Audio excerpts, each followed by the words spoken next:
ngayong aga. Happy Sunday po sa ating lahat. At kumusta ang inyong mga linggo? Ako naman ay galing sa itaas. Gawa nga na pinaarawan ko yung ano ko guys. Mga nilabahan ko kahapon. Naglaba kasi ako kahapon. Sobrang dami kong nilabahan. Ngayon, it's time na naman na para magligpit ako ng aming higaan ni Juan. Alam nyo ba, kasi kahapon, nagkita kami ni Inday Neneng. Inaya ako si Inday Neneng. Nag-crave ako ng momo. So, kumain kami ng momo. Kasabay namin si Johan. Dahil kahapon, wala rin namang pasok si Johan. Tapos, kumain kami ng momo. Tapos, sabi ko, samahan mo ko. Bili ako ng isda. So, bumili ako ng isda. Nakadalawang bili ako ng isda. And yung isa yon pinrito ko at saka sinabawan ko kagabi. So, kaya yan ang inulam natin. Thank you, Inday Neneng, sa pagsama. At ligpitin ko lang dito, guys. Dahil bababa tayo, kukuha tayo doon ng mga damo, guys, dito banda. Kasi medyo madami-dami na. So, ayun. At balikan ko kayo. So, guys, dito na ako sa baba. Ang dami na talagang damo dito. Tapos may pusa pa dito pumapasok. Ginagawa niya banyo dito yung aming garden. Yun. Tingnan niyo. Dami na talaga.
Morning, bye. Picture. Picture also. You bought it from there? Yeah, because now it's cold, yeah. So chiso. So they said if you put pani every day na ramro. Okay. Nepali. Broken English, Broken Nepali, broken English. New language. No problem. Understand each other. Yeah. I like to plan little on. Yeah. At least he coming eating. And for him, at least he's comfortable, you know. So, natapos ko na itong area, guys. Usog ko kayo dyan.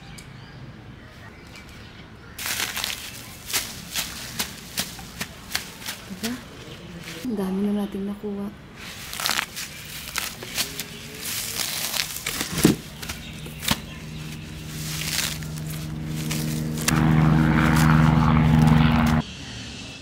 Nandito na ako sa itaas. Paano? Nakaramdam ako ng gutom. Kung hindi pa ako makakaramdam ng gutom, hindi pa ako aakyat. Kaya talagang sabi ko, hindi ko na kaya. Natapos ko na yung kalahati. Paano guys? Naaaliw din ako kuha ng damusa dito na side. At maganda guys, hindi ako masyadong maaga kumuha ng damo.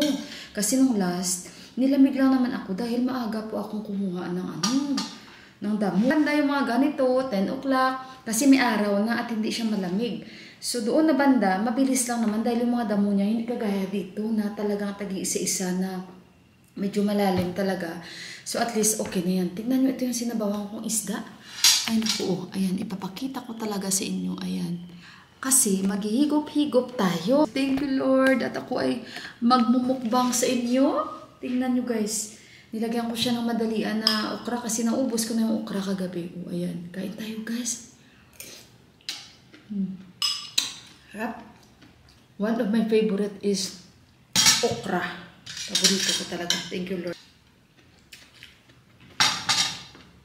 Ako lang naman mag-isa. Kaya, ito yung tinula ko kagabi na naubos ko na. Masarap talaga yung isda na buhay pa siya. Bilhin at sabawan. Iba ang lasa guys. Kasi hindi na ako bumibili yung yung sabawan ko. Binili ko yung isa kahapon, isda. Yung pinapangalanan na lang namin na Chinese tilapia, ayan. Yung video, binili ko yan para prituhin. Nilinisan ko. Tapos, yung buhay na binili ko, Ito yung sinabawan ko at half prito ko para kayuhan. Mabuti naman at yung basura, na-ready ko na, kaya maaga-agad na silang pumunta, kaya nakuha na. Ito ay sinabawan ko siya sa Knorr na shrimp. Kasi wala man akong sinigang mix. At saka, pinakalas, lagyan ko siya nitong bigay ni Ate Japan na miso. Yun. Kunti lang. Tapos nilagyan ko siya ng okra at labanos.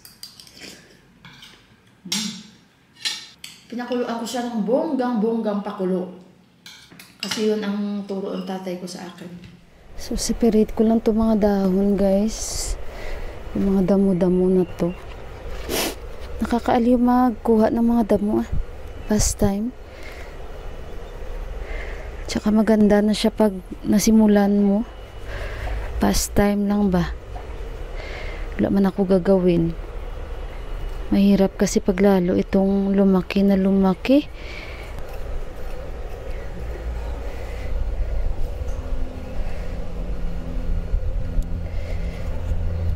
Ito yung parang kanal na ginawa ni Buwa. May event sila ni Deepak sa Chitwan, guys. So ayan yung video. May event sila for 2 days. Active si Yuhan, si Deepak sa mga ganyan, guys. Community nila na sobrang diehard sa mga ibon. At may invitation kasi sila for the event.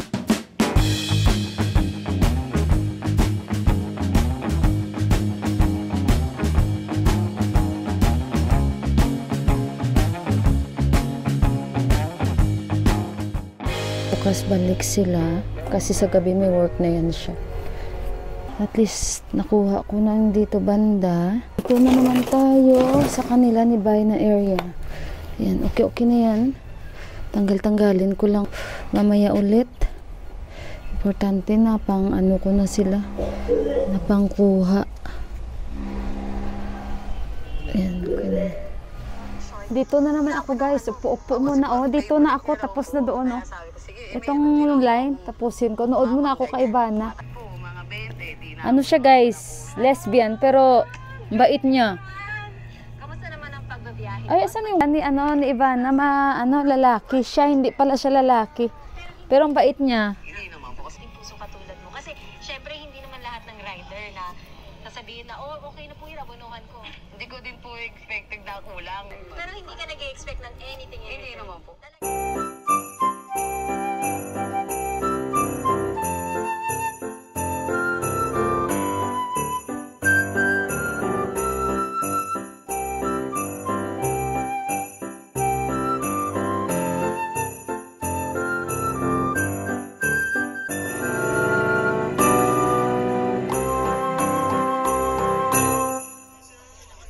Si Deepak nag-send siya video nila, guys, sa event nila doon sa Chitwan.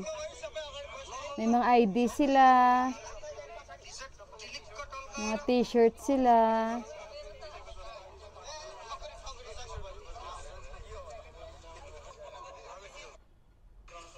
Malaki kasi yung event na pinuntahan nila.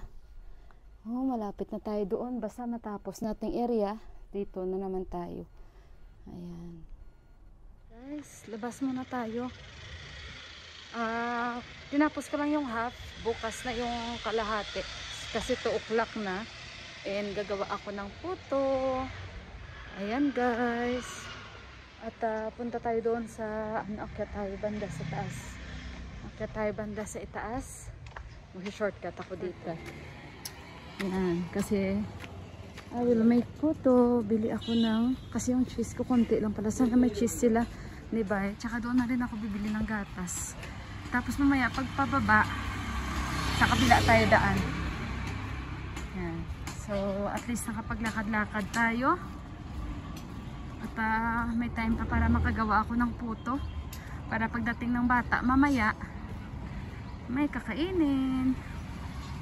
Lakas ng amoy dito kasi nga may dito meat shop. So dito tayo. Mas mabilis dito compare sa kabila. Sa kabila kung saan ako bumibili ng kamatis. Ito yung nursery guys, oh, na pinupuntahan ko. Hindi maganda yan ang mga laman ni Didi. Sayang. Parang pili lang, tapos parang hindi maganda yung kanyang pagtanim ba. Paakyat naman ito. Ako guys, naaliw na naman sila sa akin kasi malaman talaga nila pag mag-Nepali ako, hindi ako Nepalis ba. Nagsasalita sila ang dalawa ng Nepali tapos sumasagot ako. Parang hindi sila makapaniwala. Tawid muna tayo. Parang hindi sila makapaniwala. Nagsasalita ito, nakakaintindi ito. Wala silang cheese, so fresh milk lang binili natin. Sandali muna guys. Kasi kakaiba itong tinatawidan natin sa gitna ng daan may kahoy. Dito na naman ako oh. Bili ako konting maida flour. Ayan. Ayan guys, mas mura dito sa wholesale kay Didi. 520 lang ito. Kaya bumili ako. Ayan, palagay ko lang siya sa palagay ko lang sa kanila sa plastic. Wholesale ito mas mura. Dito ako bili ng itlog. Ayan o.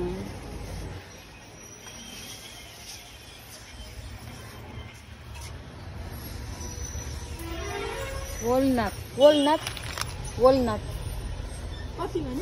China na hindi niya kami may tindi. walnut. Yan.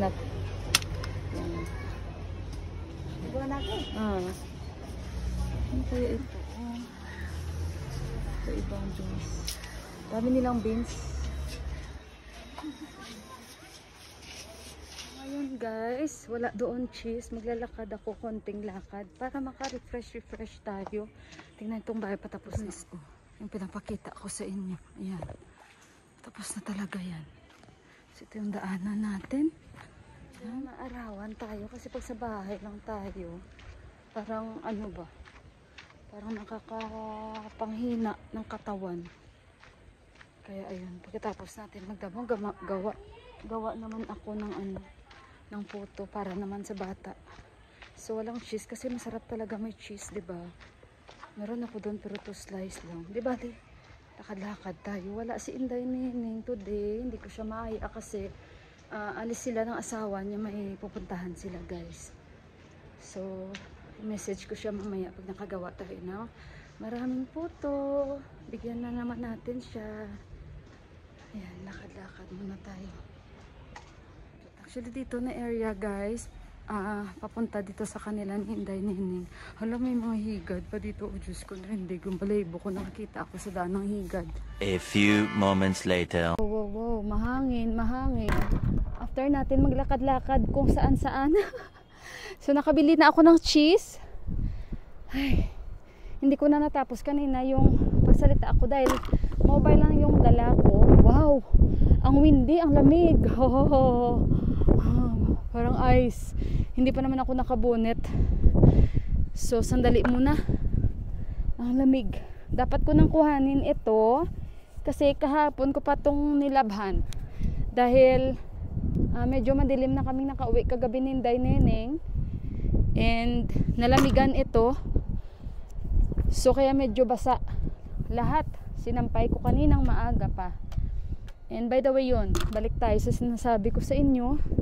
Yung kanina, hindi ko na natapos kasi nag-full yung video ko, yung sa mobile ko. Kasi mobile lang yung dala ko.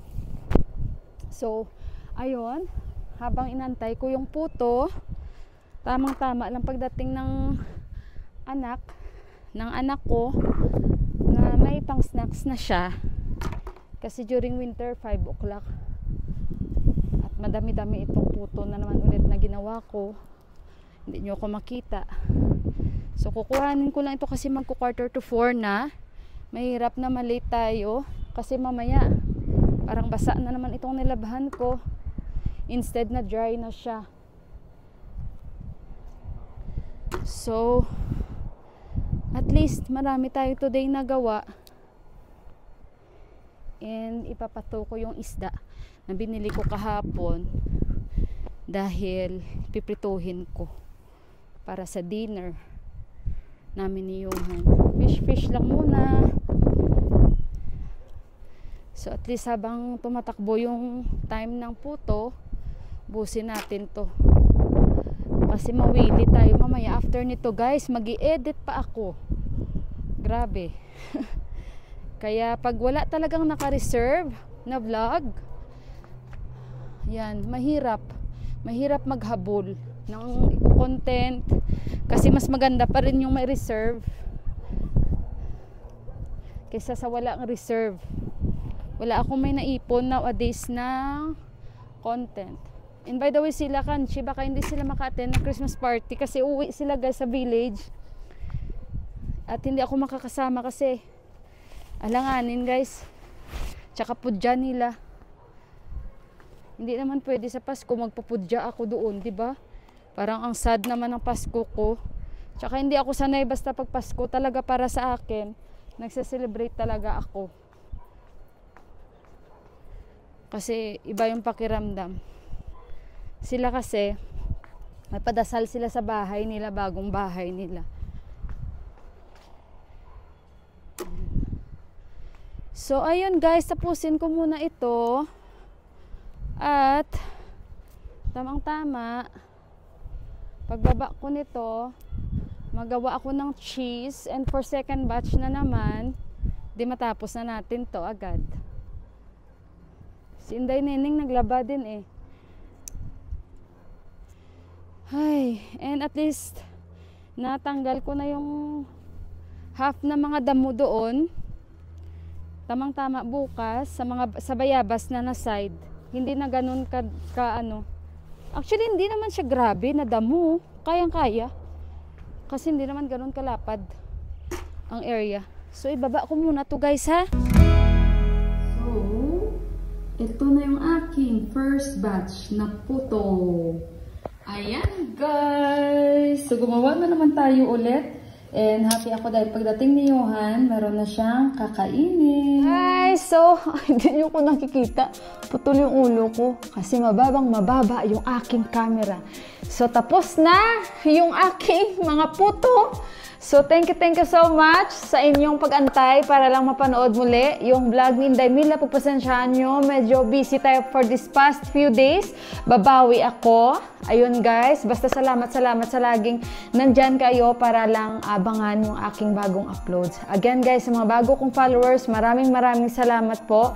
And of course, sa mga hindi nag-i-skip ng ads, maraming super thank you po sa inyong lahat and sa laging pagbibigay ng likes at sa laging pagbibigay nyo ng comments. And sa mga hindi pa po nakapag-subscribe ng aking channel, baka wish nyo lang, i-click nyo po lang button para ma-update po kayo sa tuwing may bago po akong upload. Again guys, salamat sa pagbigay oras para lang mapanood lagi ang mga vlogs ko. Maraming salamat and Merry Christmas! God bless you all and good night. Love you! Bye-bye! Yee! Dami ko na namang puto! So ayun guys, bye-bye! That's the Jingle Bell Ride!